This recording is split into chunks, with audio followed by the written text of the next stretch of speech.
Hi, my name is Nicole Valentine, and today I'm going to talk to you about what to do if you're put on administrative leave.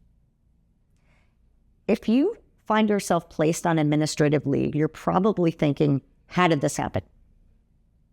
Well, a number of reasons could lead to you being placed on administrative leave. That can include an incident happened at work, you've been arrested, and somehow that arrest was reported to your workplace, an employee or other person complained about you, or an audit was conducted of your work, and now there have been some issues noted. If you are placed on administrative leave, the first thing I'm going to recommend to you is to remain silent. Don't say anything, because anything you do say can and will be used against you. The second thing I'm going to recommend to you is to create a detailed timeline of events for yourself. This will be helpful later on if you are questioned about what occurred. The third thing I recommend if you find yourself placed on administrative leave is to request a copy of your workplace policies. This will help guide you to determine whether those policies were violated. Your workplace policy is also going to dictate whether your administrative leave is going to be paid or unpaid. I want to talk to you now about the investigation process if you are placed on administrative leave. Your policy is going to dictate what that process looks like. You may be interviewed. Your workplace colleagues may be interviewed. There may be a video of an incident that needs to be reviewed. Your policy is going to dictate how that process occurs.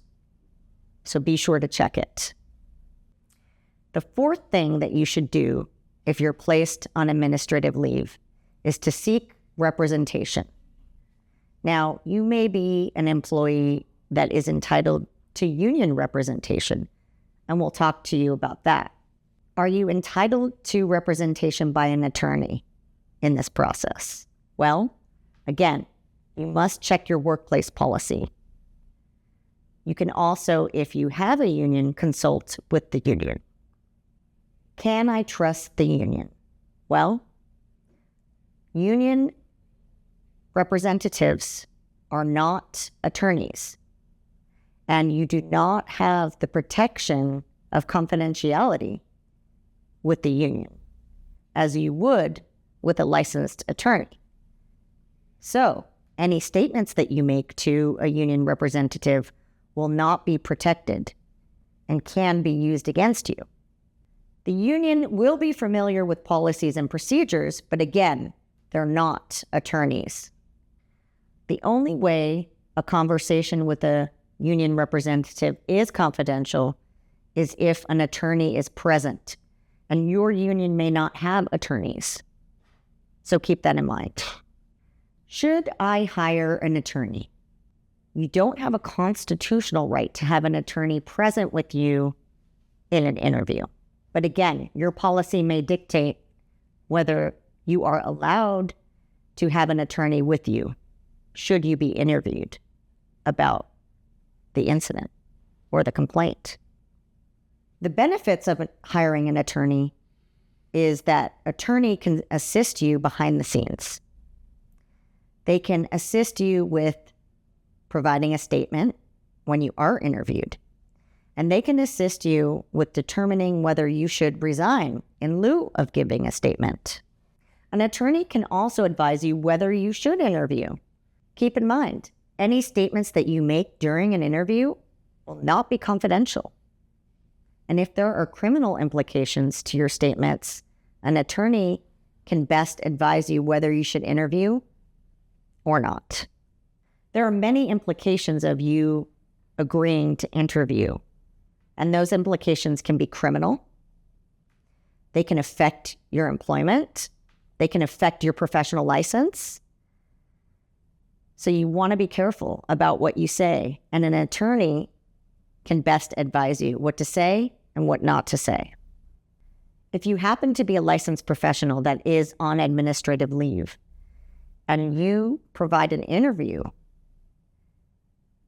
if your workplace determines that the incident is reportable to your licensing agency, those statements can be used against you. Those statements can also be reported to the police. An attorney can also help mitigate the situation with other agencies, especially if you're a licensed professional. They can give you strategies so that if your case is reported to a licensing agency, the ramifications will be less substantial.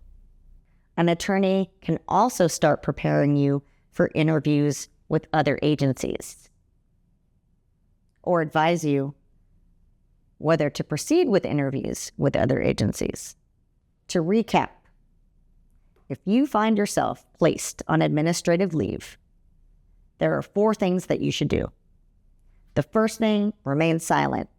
Don't even talk to your colleagues. Again, assume that anything you say can and will be used against you. Second, create a detailed timeline. This is for yourself, for your union representative, or for an attorney that you will later hire. Third, request your workplace policy, and this will also assist your union representative or your attorney. Fourth, always consult an attorney because they will be in the best position to advise you what to do and the ramifications of doing it. If you find yourself on administrative leave and you don't know what to do, give us a call for a free consultation and we'll guide you in the right direction.